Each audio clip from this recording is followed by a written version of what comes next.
Hello दोस्तों, electrical beast में फिर से आपका स्वागत है। आज मैं आपको एंगल ग्राइंडिंग रिपेयरिंग के बारे में बताऊंगा। कोई भी गड़बड़ी हो तो कैसे ठीक करते हैं, तो वीडियो को पूरा देखिएगा दोस्तों। और अगर आप मेरे चैनल में नए हैं तो इसे सब्सक्राइब जरूर कर लें और बगल में बेल आइकन को भी दबाएं ताकि मेरा कोई भी वीडियो का नोटिफिकेशन सबसे पहले आपको मिले। तो दोस्तों, आज ये मेरे पास आई हुई है 1000 वाट की एंगल ग्राइंडर जो बिल्कुल डेथ है। मैं आपको चला कर दिखा रहा हूँ इसको।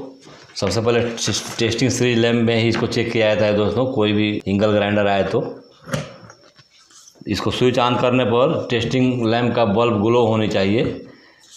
तो इसको ऑन करने पर बल्ब ग्लो नहीं हो रही है, इसका मतलब है बिल्कुल डेथ है। तो आइए इसे ठीक करते हैं, स्टेप बाय स्टेप मैं आपको बताऊंगा। दोस्तों, एंगल ग्राइंडर नहीं चलने का 4 या 5 कारण होते हैं जो मैं आपको बता रहा हूं। सबसे पहला कारण यह है कि ये मेन लीड ब्रेक हो जाने की वजह से इसमें सप्लाई नहीं जाएगी तो एंगल ग्राइंडर नहीं चलेगी। दूसरा कारण ये होता है दोस्तों, ये स्विच खराब हो जाती है, इसके कारण भी एंगल ग्राइंडर नहीं चलती है। तीसरा कारण दोस्तों, इसमें फील्ड बाइंडिंग होती है, फील्ड 2 बाइंडिंग होती है, वो भी ख़राब हो जाएगी तो नहीं चलेगी। इसमें बीच में आर्मेचर भी होती है, वो भी ख़राब हो जाएगी तो नहीं चलेगी। एक कार्बन ब्रश, 2 कार्बन ब्रश भी होते हैं इसमें, वो भी ख़राब हो जाएंगे तो नहीं चलेंगे। तो आइए दोस्तों, इसको देखते हैं कि इन सारे चीज़ों में कौन सी चीज़ गड़बड़ है कि ये नहीं चल रही है। तो सबसे पहले दोस्तों, हम मेन लीड को चेक करेंगे कि ये सही है कि ख़राब है। तो इसके लिए दोस्तों, ये कार्बन होल्डर की जो ये कैप है इसको हटाएँगे। ये 2 स्क्रू से कसी रहती है, तो स्क्रू मैंने पहले ही खोल रखा है। अब इसको ओपन करेंगे, इसको दोनों को ओपन करेंगे।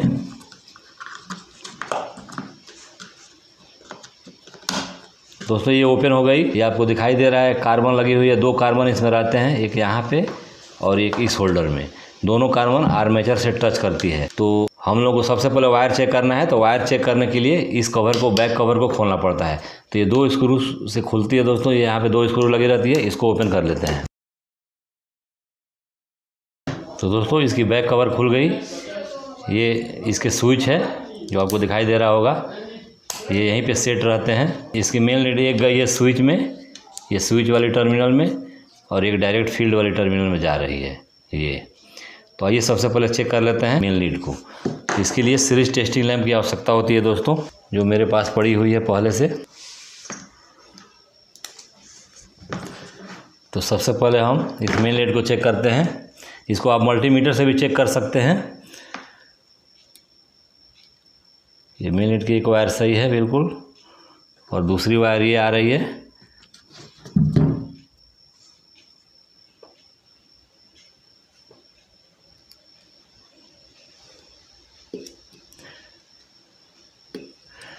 वायर सही है दोस्तों, ये मेन लीड बिल्कुल सही है।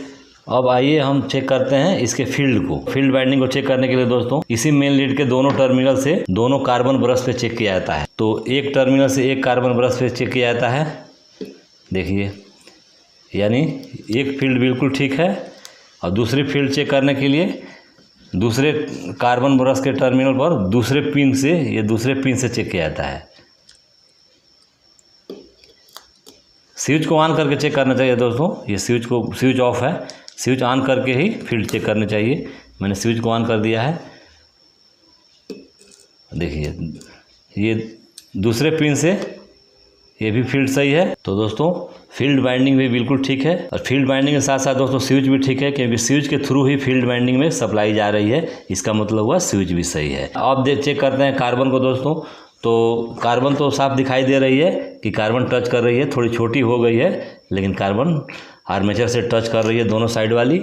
तो कार्बन भी ठीक है दोस्तों।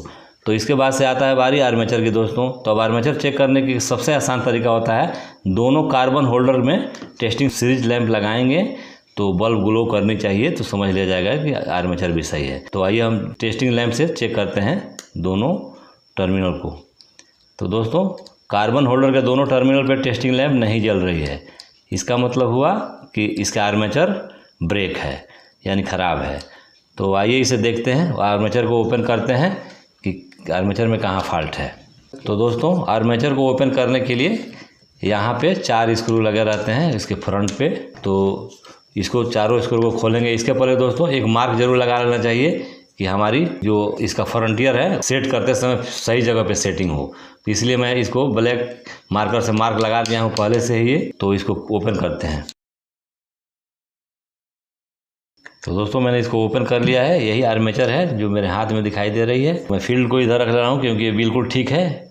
तो दोस्तों यहाँ पे फॉल्ट बिल्कुल नज़र आ रही है कि आर्मेचर की एक कम्यूटेटर है वो शॉर्ट हो चुकी है। देखिए कितना ब्लैक हो गया, यहाँ पे गड्ढा सा हो गया है और यहाँ पे जो आपको दिखाई दे रहा होगा यहाँ पे इसकी कम्यूटेटर शॉर्ट हो गई है। तो दोस्तों इस पोजीशन में आर्मेचर को चेंज ही करना पड़ता है, कोई इसका उपाय नहीं है इसको रिपेयर करने का इस परिस्थिति में। तो इस आर्मेचर को चेंज करना ही पड़ेगा। तो आर्मेचर चेंज करने से पहले दोस्तों इस आर्मेचर में 2 बेयरिंग लगी हुई रहती है, एक आगे एक पीछे साइड में। यहाँ पे देखिए इस कवर के अंदर बेयरिंग लगी हुई रहती है ये। तो इस बेयरिंग, दोनों बेयरिंग को निकालना पड़ता है दोस्तों। और बेयरिंग के साथ साथ ये गियर भी लगी रहती है जो ग्राइंडर को घुमाने का काम करती है। तो इस गियर को भी निकालना पड़ता है। तो गियर के ऊपर एक नट लगी रहती है। सबसे पहले इस नट को खोला जाएगा, फिर गियर निकलेगी, फिर बेयरिंग निकलेगी।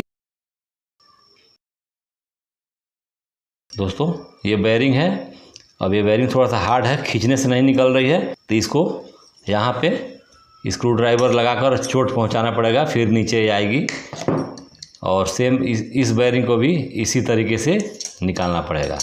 दोस्तों मैंने बेयरिंग निकाल दिया यहाँ से चोट पहुँचाकर। इस बेयरिंग का नंबर है 607, पीछे की तरफ साइड में लगी हुई है। और आगे वाली बेयरिंग ये है दोस्तों जिसका नंबर है 608। ये 2 बेयरिंग लगी हुई रहती है। तो बेयरिंग के पहले एक कैप लगी हुई रहती है दोस्तों, ये कैप। तो इस कैप को पहले लगाना है, फिर बाद में बेयरिंग लगाना है। बस यही ध्यान देना है कि क्या क्या चीज़ कैसे कैसे निकाल रहे हैं, सेम उसी तरह नए आर्मेचर में फिट करना है। रहा इसकी पुरानी आर्मेचर, और मैं एक नया आर्मेचर आपको दिखा रहा हूँ जो मेरे पास पड़ी हुई है।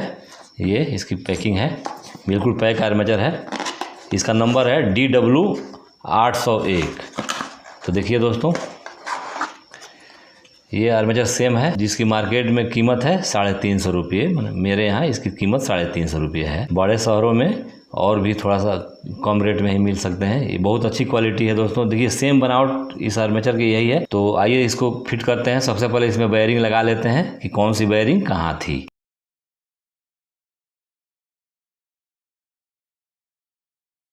तो दोस्तों मैंने बेयरिंग वगैरह को, गियर वगैरह को फिट कर दिया। जैसे निकाला था उसी प्रकार सेम इस आर्मेचर में फिट कर दिया हूँ। अब इस आर्मेचर को फील्ड के साथ कनेक्ट करेंगे। तो दोस्तों इसको फील्ड में लगाने से पहले इसके कार्बन ब्रश को निकाल लेना चाहिए। जो कार्बन ब्रश पहले से इसमें लगी हुई है, ये उसका क्लिप है। क्लिप ऊपर उठाकर इस कार्बन ब्रश को निकाल लेना चाहिए। देखिए कार्बन ब्रश भी छोटी हो गई है दोस्तों। आर्मेचर के गड़बड़ी के कारण कार्बन ब्रश भी घिस जाती है। कार्बन ब्रश ज़्यादा घिसने लगती है और यहाँ से आग निकलने लगता है जब आर्मेचर खराब होता है। तो यही कारण है कि कार्बन ब्रश घिस गई है। दोनों कार्बन को निकालेंगे बाहर, फिर आर्मेचर डालेंगे। देखिए ये कार्बन थोड़ा ठीक है, घिसी नहीं हुई है, लेकिन एक तो बिल्कुल घिस गई है। अब इसको इसके ऊपर वाले बेयरिंग के ऊपर वाले कवर को जरूर लगा देंगे। अब इसको फिटिंग करेंगे इसके अंदर। दूसरी फिट हो गई। अब इस मार्क के अनुसार इसी के सेम साइज में इस कवर को भी लगा लेंगे। तो दोस्तों मैंने इसको फिट कर दिया है। और दोस्तों एक बार और है कि जब आर्मेचर नया डालनी चाहिए तो इस कार्बन ब्रश को भी नया डाल देना चाहिए, क्योंकि ग्राइंडर के लिए बेहतर रहता है इसके लाइफ के लिए। और ये कार्बन ब्रश को भी हम चेंज कर देते हैं, इसको भी नया डाल देते हैं।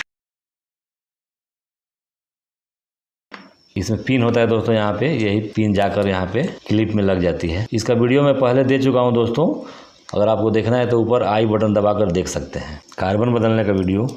तो दोस्तों मैंने कार्बन को लगा दिया है, कार्बन ब्रश को, और बॉडी को बिल्कुल फिट कर दिया है। अब मैं टेस्टिंग सीरीज लैब में इस प्लग को लगाकर चेक कर रहा हूँ कि बल्ब ग्लो कर रही है कि नहीं। मेरा स्विच ऑन है, नीचे पोजीशन में ऑन रहता है।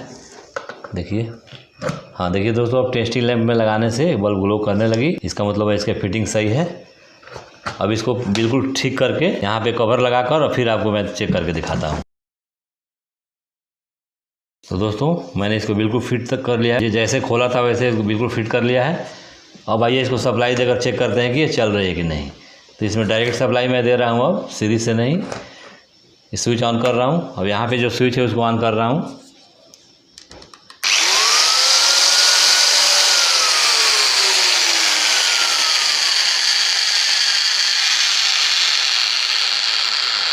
दोस्तों ये बिल्कुल ठीक हो गई, कहीं से भी कोई स्पार्किंग नहीं है, चलते समय कोई चिंगारी नहीं निकल रही है। तो दोस्तों इस तरीके से आप अपने इंगल ग्राइंडर का आर्मेचर बदल सकते हैं। तो दोस्तों मुझे उम्मीद है कि ये वीडियो आपको अच्छा लगा होगा। अगर अच्छा लगा हो तो इसे लाइक कीजिए और अपने दोस्तों में शेयर कीजिए। और एक बार और आपसे रिक्वेस्ट है कि अगर मेरे चैनल में आप नए हो तो इसे सब्सक्राइब जरूर कर लें, क्योंकि मैं ऐसी वीडियो रोज लेकर आता रहता हूँ। तो मिलते हैं नेक्स्ट वीडियो के साथ, तब तक के लिए अलविदा।